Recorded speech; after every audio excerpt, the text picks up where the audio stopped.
बिस्मिल्लाहिर्रहमानिर्रहीम। जी dear students, आज FSc physics part 2 में चैप्टर नंबर 2 के अंदर हम तीन बेसिक वेक्टर्स जो हैं उनको हम डिस्कस करेंगे। Unit vector, null vector and equal vectors. इनको हम डिस्कस करते हैं और इनका आइडिया समझने की कोशिश करते हैं कि ये क्या होते हैं। तो लेट्स स्टार्ट। सबसे पहले हम यूनिट वेक्टर की बात करते हैं। तो यूनिट वेक्टर जो है, इसको डिफाइन अगर किया जाए सबसे पहले, तो इसकी जो डेफिनेशन होती है, इसको बोला जाता है a vector of magnitude 1 and it is use to describe the direction of a given vector.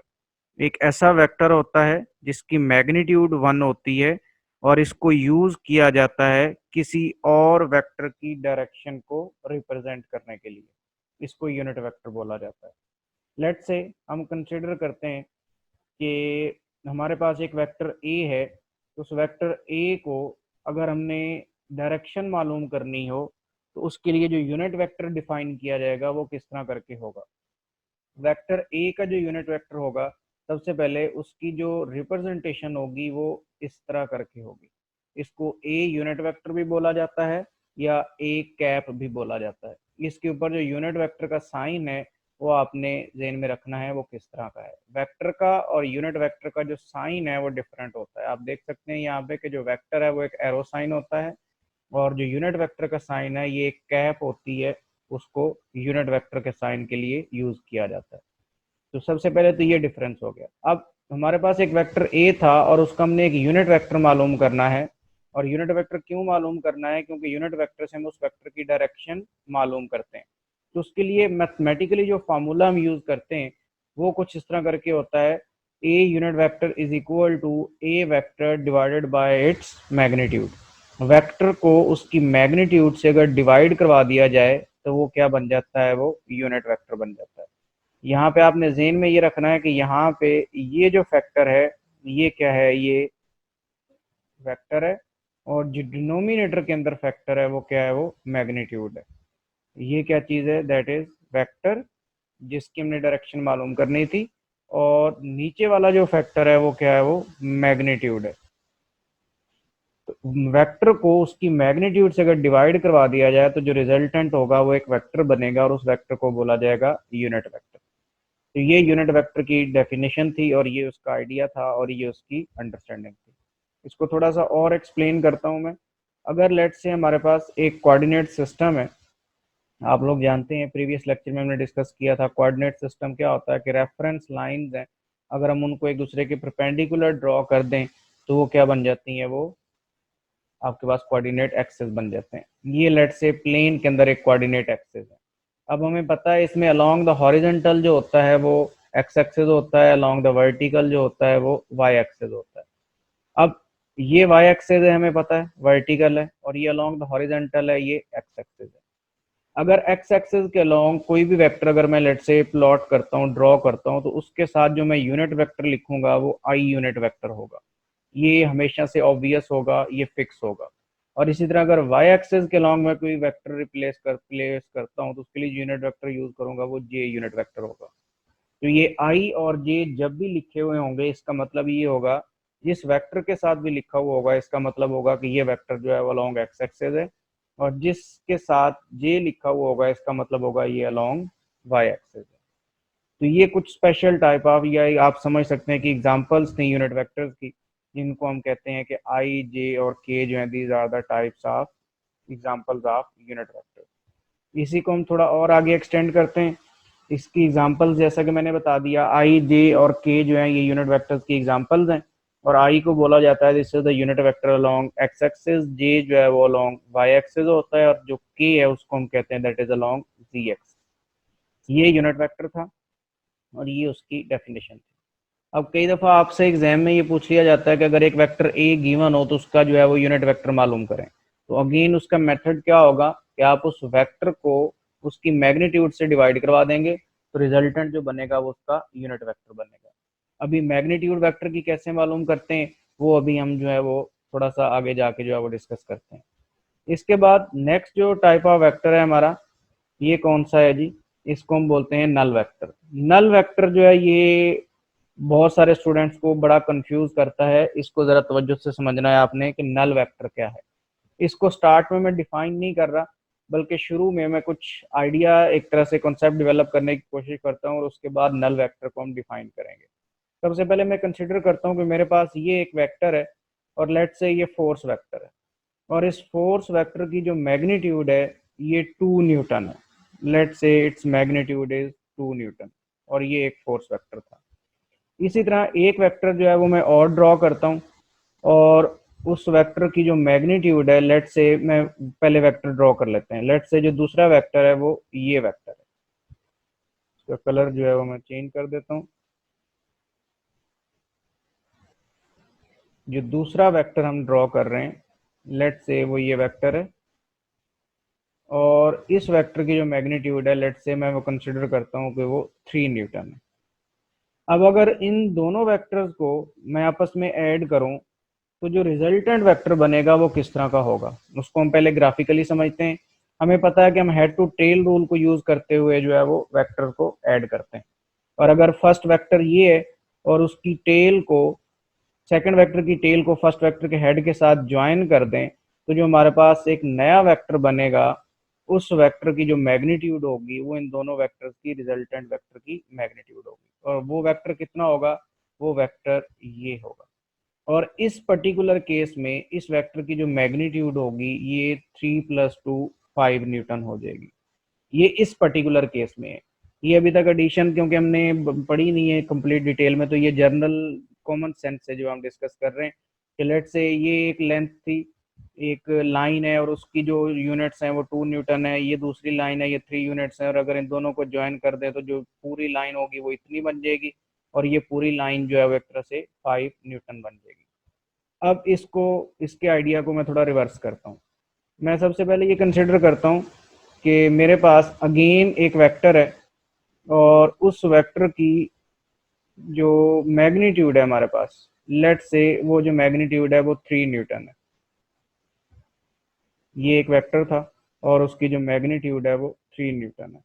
Late say that is 3 Newton.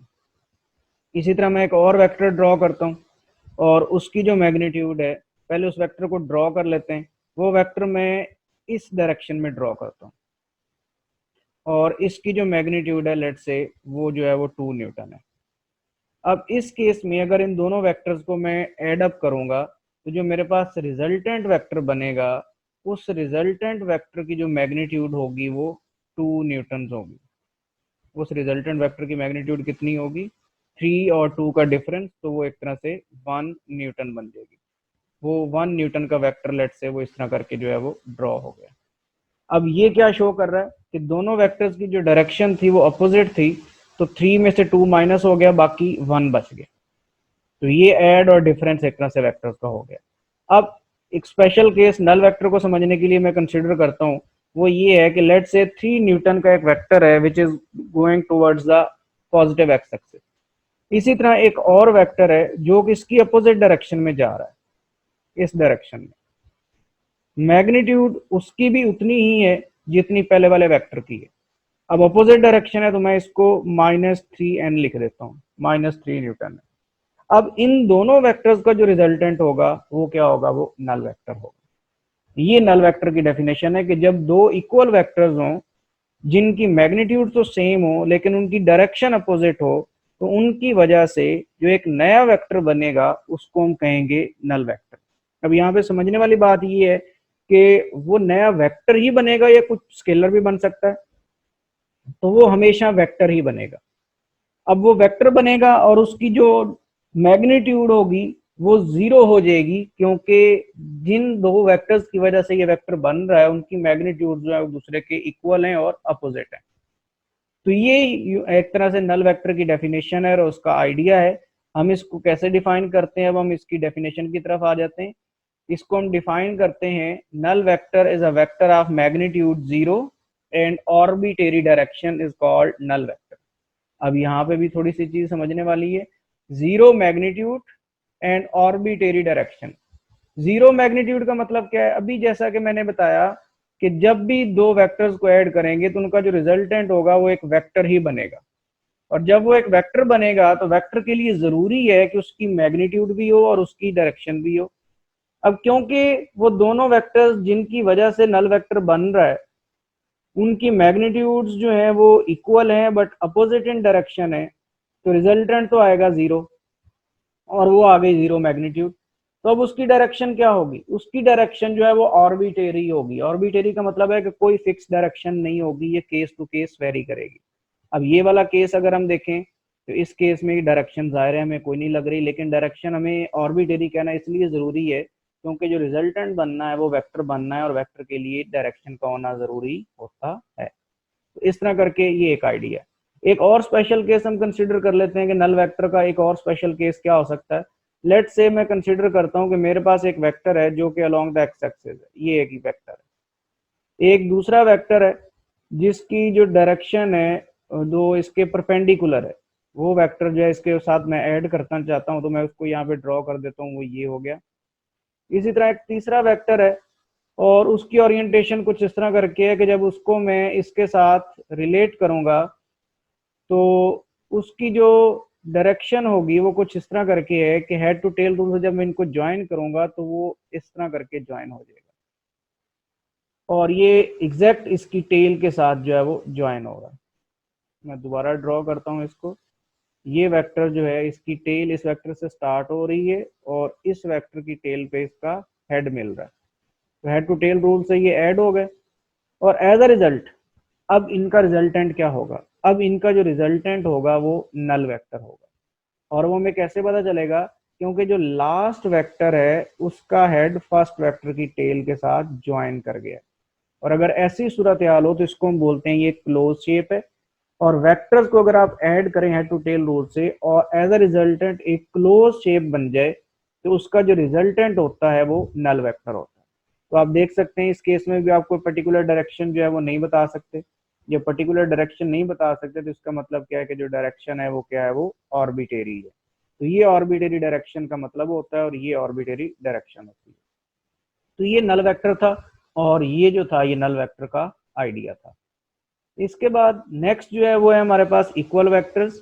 अच्छा, नल वेक्टर की रिप्रेजेंटेशन देख लेते हैं। इसको ओ वेक्टर से रिप्रेजेंट किया जाता है, ये ओ है और उसके ऊपर वेक्टर साइन होता है। और नल वेक्टर आता कैसे है, जैसे कि मैंने पहले बताया था कि जब दो वेक्टर्स जिनकी मैग्नीट्यूड जो है वो इक्वल हो, डायरेक्शन अपोजिट हो, तो रिजल्टेंट क्या बनता है, वो नल वेक्टर बनता है। दोबारा मैं ड्रॉ करके दिखा देता हूँ कि लेट से एक ये वेक्टर ए था और दूसरा जो वेक्टर है अगर वो इसके इक्वल मैग्नीट्यूड में हो और अपोजिट हो तो वो क्या बन जाएगा, वो माइनस ए बन जाएगा और इनका रिजल्टेंट क्या हो जाएगा, वो नल वेक्टर हो जाएगा। तो ये नल वेक्टर है और ये नल वेक्टर का आइडिया था। इसके बाद नेक्स्ट जो है ये इक्वल वेक्टर। इक्वल वेक्टर्स क्या होते हैं, अब पहले डिफाइन कर लें इसको। इक्वल वेक्टर्स क्या होते हैं जी, two vectors of same magnitude and direction irrespective of point of origin. अक्सर स्टूडेंट्स इसकी जो डेफिनेशन है आसानी की खातिर वो यहाँ तक ही जो है वो समझ लेते हैं और इतनी लिखते हैं, two vectors of same magnitude and direction are called equal vector. लेकिन जो इंपॉर्टेंट चीज है, जो जरूरी है, वो ये है कि ये जो नेक्स्ट एक उसके साथ फेज आ रही है, इस फेज का क्या मतलब है और ये फेज जो है ये क्या रिप्रेजेंट करती है और वो फेज कौन सी है, irrespective of their point of origin. अब इसका क्या मतलब है, वेक्टर जिस पॉइंट से स्टार्ट होता है उस पॉइंट को उसका ओरिजिन पॉइंट कहा जाता है। लेट से मैं एक वेक्टर ए ड्रॉ करता हूं और वो जो ए वेक्टर है वो लेट से ये वो ए वेक्टर है और ये ए वेक्टर जिस पॉइंट से स्टार्ट हो रहा है, इस पॉइंट से लेट से स्टार्ट हो रहा है, तो ये वाला पॉइंट उसका ओरिजिन पॉइंट है और ये इसका टर्मिनल पॉइंट है। इसी तरह अगर मैं एक और वेक्टर ड्रॉ करता हूं और वो जो वेक्टर है वो यहां से स्टार्ट नहीं हो रहा बल्कि वो यहां से स्टार्ट हो रहा है, लेकिन उसकी डायरेक्शन भी वही है और उसकी लेंथ भी वही है, तो ये जो दोनों वेक्टर्स हो गए ये एक दूसरे के इक्वल वेक्टर्स हो गए, लेकिन इनके जो इनिशियल पॉइंट्स हैं वो एक जगह पे नहीं है। तो ये इक्वल वेक्टर्स का आइडिया है और ये इक्वल वेक्टर्स की जो है वो डेफिनेशन है।